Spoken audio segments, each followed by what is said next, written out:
महाराष्ट्र में आईएसआईएस के आतंकी सरगना साकिब नाचन के गांव समेत 20 ठिकानों पर एटीएस ने छापेमारी करके बड़ी आतंकवादी साजिश को नाकाम किया है। आधी रात को करीब 300 पुलिस कर्मियों ने खुफिया इनपुट मिलने के बाद ठाणे के बोरीवली गांव में ताबड़तोड़ छापे मारे। हम अपनी इस एक्सक्लूसिव रिपोर्ट में आतंकवादी साकिब नाचन की क्राइम कुंडली भी आपको दिखाएंगे कि कैसे उसने बोरीवली के इलाके को संविधान की जगह शरिया से चलाने की जरूरत की थी।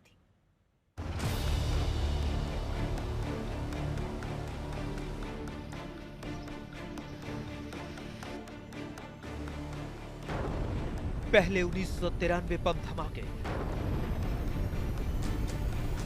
फिर 26 नवंबर 2008 को मुंबई आतंकी हमले से सिहर उठी थी।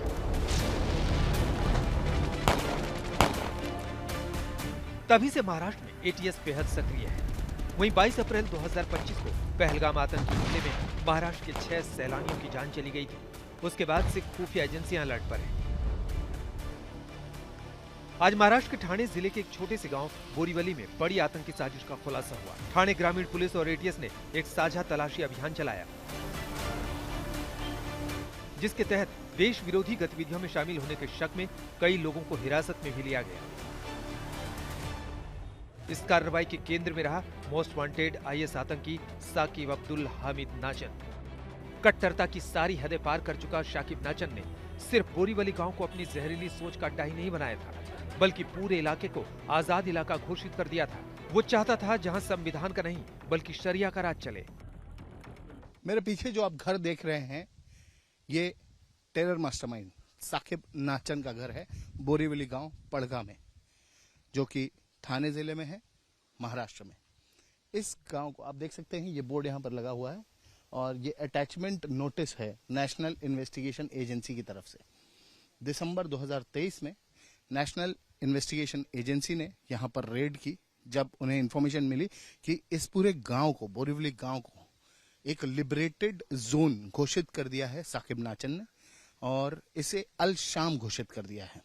और यहाँ पर बहुत से अन्य लोगों को वो बयात दे रहे हैं और आईसिस से जोड़ रहे हैं। जो महाराष्ट्र आईसिस मॉड्यूल था, उसके हेड थे साकिब नाचन। साकिब नाचन इससे पहले भी सिमी से जुड़े हुए थे और मुंबई के 2002-2003 ब्लास्ट में वो आरोपी थे। उनको सजा भी मिली है। इससे पहले 1997 में खालिस्तानी टेररिस्ट के साथ मिलकर टेरर आतंकवादी गतिविधि करने के लिए उनको कन्विक्ट किया गया था।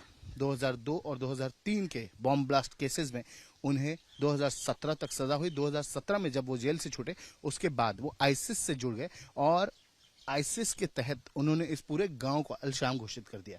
एनआईए की 2023 दिसंबर की रेड में करीब 15 लोग अरेस्ट हुए थे, जिसमें साकिब नाचन, उनका बेटा शामिल नाचन और उनके रिश्तेदार और अन्य 13-14 लोग थे। वो चाहता था यहाँ संविधान का नहीं बल्कि शरिया का राज चले। खुफिया एजेंसियों के इनपुट के बाद एनआईए, एटीएस और महाराष्ट्र पुलिस ने देर रात करीब 2:30 बजे 20 ठिकानों पर ताबड़तोड़ छापेमारी की। बवाल की आशंका को देखते हुए पूरे इलाके को छावनी में तब्दील कर दिया गया। Maharashtra ATS, anti terrorism squad ने फिर से सर्च की है, क्योंकि उन्हें ये समझ में आया कि फिर से आतंकवादी गतिविधियां साकिब नाचन जेल में होते हुए भी यहाँ पर चला रहे हैं, गांव में चला रहे हैं। और इसीलिए आज करीब 200-250 पुलिसकर्मी यहाँ पर पहुंचे। साकिब नाचन के घर पे सर्च हुई, अन्य 20 जगहों पर सर्च हुई है, पड़गा, बोरीवली गाँव में, और अभी भी सर्च ऑपरेशन जारी है। पुलिस ने तलाशी के दौरान मोबाइल हैंडसेट, तलवारें, कुल्हाड़ी, आतंक फैलाने के लिए दस्तावेज और कई आपत्तिजनक सामान बरामद किया। अब साकिब नाचन की पूरी क्राइम कुंडली समझ लीजिए। साकिब नाचन को 1997 में देश में आतंकी हमलों की योजना बनाने, 2002 और 2003 में मुंबई में 2 बम विस्फोट कराने का दोषी ठहराया गया था। फिर 2017 में सजा काटने के बाद उसे रिहा कर दिया गया था।